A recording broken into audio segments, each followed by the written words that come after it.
Israel ने हाल ही में जो हमला लेबनान पर किया उसका असर पूरी दुनिया में देखने को मिल रहा है। मियां खलीफा के बारे में आप जानते ही होंगे। दरअसल वो फूट फूट कर रोने लगी।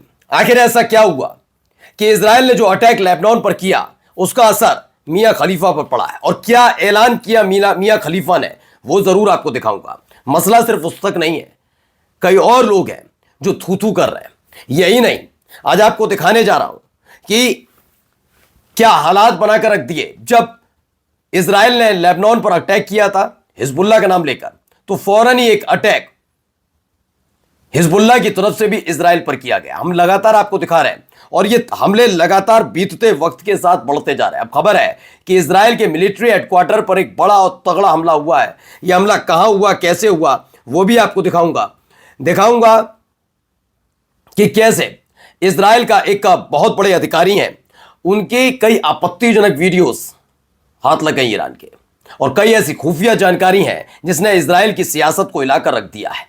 ऐसा क्या है इन वीडियोस में, फोटोज में, वो भी देखिएगा। और तो और दिखाऊंगा अमेरिका में एक बार फिर से सर्वे हो गया भाई। अब तक तो मामला सिर्फ माइनस में चल रहा था, अब रसातल में पहुंच गया है। यानी कि अगर सब एकजुट हो गए तो ट्रंप ज्यादा दिन तक राष्ट्रपति नहीं रह पाएंगे। नमस्कार, मैं हूं प्रज्वल गौतम और आप देख रहे हैं टाइम्स एक्सप्रेस। पहले ये खबर देखिए। खबर क्या है? मियां खलीफा पूर्व एडल्ट स्टार हैं, ठीक है। इजराइल दशकों से हमले कर रहा है। जी हाँ, ये बात सही है। 1980 में भी के करीब भी इजराइल ने लेबनान पर अटैक किया था, लेकिन खास बात क्या है कि उस समय लेबनान में हिजबुल्लाह नहीं था, हिजबुल्लाह उसके बाद बना था। 1980 में भी ये ऐसे ही दावे करते हुए इजराइल ने अटैक किया था और जमीन पर कब्जा करने की कोशिश की थी। वो बात अलग है, जब हिजबुल्लाह सक्रिय हुआ तो उन्होंने इजराइल को खदेड़ दिया था। मियां खलीफा कहते हैं इजराइल दशकों से हमले कर रहा है, लेकिन अब हम अपनी आंखों से नरसंहार होते देख रहे हैं। पिछले 3-4 वर्षों में हालात भयावह हो गए। ये स्वीकार करना बेहद मुश्किल है कि मेरे टैक्स के पैसों का इस्तेमाल मेरी अपनी ही मातृभूमि यानी लेबनान को तबाह करने के लिए किया जा रहा है। यानी कि इन्होंने ये बताया है कि जैसे, चूंकि भाई अमेरिका में रहते हैं, वहां पर टैक्स देती हैं, उन हथियारों को इजराइल को भेजा जाता है और इजराइल उन पैसों का इस्तेमाल लेबनान पर अटैक करने के लिए कर रहा है। इसको लेकर इन्होंने बात रखी है। खैर, आगे बढ़ते हैं। जवाब तो हिजबुल्लाह की तरफ से भी दिया गया। हिजबुल्लाह ने जो अटैक किया है जरा देखिए। पूरा का पूरा इजरायली मिलिट्री बेस कैंप उड़ा दिया।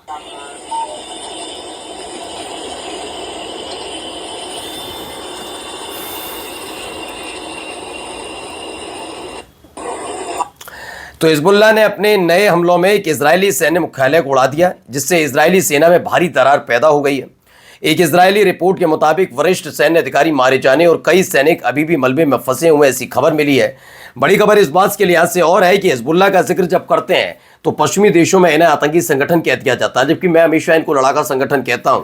क्यों कहता हूं? क्योंकि ये हमला कोई अभी हाल फिलहाल में नहीं, नई पीढ़ी शायद ये सोच रही हो कि हिजबुल्लाह है इसलिए लेबनान पर इजराइल अटैक कर रहा है, जबकि इजराइल की मंशा दक्षिणी लेबनान पर कब्जा करना, सीरिया के गोलन हाइट्स के अलावा भी कई हिस्सों पर कब्जा करना, गजा पर कब्जा करना है। और इसके बाद अगर ये मंसूबा पूरा हो जाता है तो उसके इरादे आगे बढ़ेंगे और कई मिडिल ईस्ट के देश हैं, जो अरब देश हैं, जो इस समय अमेरिका के सामने घुटने टेके हुए हैं और इजराइल की मदद कर रहे हैं, उनके देशों पर भी हमला करके वहां पर कब्जा करने की कोशिश करेगा। ये तय आप लोगों को, उन देशों को करना है, क्या करना है क्या नहीं। फिलहाल जो मंसूबा है पूरा होता हुआ नजर नहीं आ रहा। और ये देखिए, ये एक बड़ा अटैक किया गया जो मैंने आपको दिखाया। इजराइल के सैन्य मुख्यालय को उड़ा दिया। ये काम अब तक ईरान की तरफ से किया जा रहा था, अब हिजबुल्लाह यही काम कर रहा है। अब देखिए एक और खबर क्या है। बड़ा दावा, इजराइल की सुरक्षा व्यवस्था पर गंभीर सवाल है। ईरान से जुड़े हैकर ग्रुप हंडाला का दावा है कि उन्होंने एनटीटी यानी organization Israel Defence Force, Israeli military के IDF के पूर्व चीफ ऑफ स्टाफ एनटीटी यानी हर्जी हेलवी को फोन हैक कर लिया। इसमें क्या क्या मिला है? 19,000 से ज़्यादा संवेदनशील फोटो और वीडियो हासिल करने का दावा है। हंडाला ग्रुप आप जानते हैं कि ईरान का एक हैकर ग्रुप है। तब ज़्यादा चर्चा में रहता था जब गजा के साथ इजराइल का संघर्ष चल रहा था।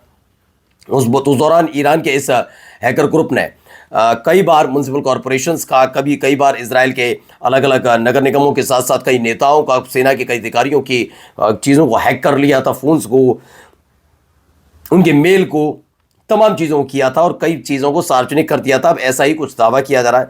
19,000 से ज़्यादा संवेदनशील फोटो और वीडियो हासिल करने का दावा है। टॉप सीक्रेट सैन्य ठिकानों, कमांड सेंटर और रणनीतिक नक्शों की जानकारी लीक की है। कई सालों तक सिस्टम में गुप्त रूप से में मौजूद रहने का दावा किया। हैकर ग्रुप के मुताबिक इजरायली सैन्य ढांचा उनके लिए खुली किताब जैसा था, यानी उनको अब सब सारी जानकारी है कौन कहाँ कैसे मिल रहा है, कैसे नहीं मिल रहा है। अब बढ़ रही है ट्रंप की नई मुसीबत। कैसे बढ़ रही है, पहले इसे जरा देखिए क्या बताया जा रहा है। No April Fool's joke. This is a disaster. All these numbers are a disaster for President Trump. I mean, let's just talk about inflation, which is the name of the game. Okay, highest disapprovals on inflation about this time in a presidency. Whenever you have Joe Biden and Jimmy Carter on the board and you're matching them or slightly exceeding them when it comes to inflation, you know it's bad. Look at this. 72% in our latest CNN poll say they disapprove of the president on inflation. Joe Biden, average of polls at this point in his presidency, 68%. And Jimmy Carter, whose presidency, just like Joe Biden's, was absolutely wrecked by inflation, was at 66% about at this point in his presidency back in 1978. Donald Trump, even worse than they are. So you see it here, and the one word is, or phrase I might say is, oh. तो बताया जा रहा है इसमें कि inflation यानी कि किस तरह से उन्होंने अर्थव्यवस्था को पूरी तरह से बर्बाद किया। इन्फ्लेशन का मतलब होता है महंगाई, समझिए, बेरोजगारी, भुखमरी, सारी चीज़ें इन्फ्लेशन के जरिए दर्शाई जाती हैं। बताया जाता है कि जो प्रेसिडेंसी है ट्रंप की, उनके दौरान 72% मतलब लोगों ने उनको पसंद नहीं किया। अमेरिकी इतिहास के सबसे ख़राब राष्ट्रपति के तौर पर पहचाने गए। जबकि बाइडन के वक्त में आपको याद होगा रूस यूक्रेन के बीच संघर्ष शुरू हुआ था और यूक्रेन में भी कूद पड़ा था ये अमेरिका। उसके बाद इजराइल और गजा वाला संघर्ष उस दौरान ही शुरू हुआ था जब जो बाइडन राष्ट्रपति थे। लेकिन फिर भी लोग उन्हें पसंद करते हैं, जबकि ट्रंप को लोग पसंद नहीं कर रहे। अमेरिका के अंदर ही ये कहा जा रहा है। लीजिए आगे आगे देखिए, यहां पर भी खुल्लम खुल्ला मोर्चा खोला जा रहा है। किसकी तरफ सुनिए। I'm fed up with the fact that families across the country see their bills go up and down on energy, businesses bills go up and down on energy because of the actions of Putin or Trump across the world. The economics are, I'm fed up with. तो दावा क्या किया जा रहा है? दावा ये है कि जो स्टार्मर है उन्होंने कहा मैं ट्रंप से तंग आ चुका हूं, उन्हीं जैसे लोगों की वजह से लोग परेशान हैं, कारोबार ठप है, पूरी दुनिया परेशान है। कीर स्टार्मर हैं, ब्रिटेन के प्रधानमंत्री हैं। कीर स्टार्मर, जब ब्रिटेन का जब जिक्र होता है तो बहुत देश हैं, फ्रांस है, इटली है, स्पेन है, ब्रिटेन तो है ही है। ये सारे देश एक तरीके से अमेरिका के पिछलगू माने जाते थे, लेकिन ब्रिटेन के लिए कहा जाता था अमेरिका जो कह दे वो ब्रिटेन ज़रूर मानता था। लेकिन ईरान पर हमले के बाद कई समीकरण बदले हैं।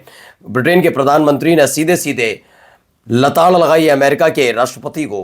और ज़रा यहाँ सुनिए क्या कह रहे हैं। Gayretlerimizi sürdürürken bölgemizi uçuruma sürükleyen esas unsuru göz ardı etmemeliyiz.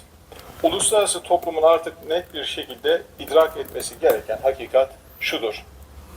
İsrail yayılmacılığı sona ermedikçe तो बताया जा रहा है तुर्की के विदेश मंत्री हैं हकान फाइदन, उनका बड़ा बयान है युद्ध तक इजराइल का विस्तारवाद जारी रहेगा तब तक मध्य पूर्व यानी मिडिल ईस्ट में स्थायी शांति और स्थिरता बनाना संभव नहीं होगा। इजराइल को तुरंत मानवता के खिलाफ अपने युद्ध अपराधों को रोकना चाहिए। तुर्की ने सीधे तौर पर बेंजामिन नेतन्याहू की नीतियों पर सवाल उठाते हुए कड़ा संदेश दे दिया है। नमस्कार।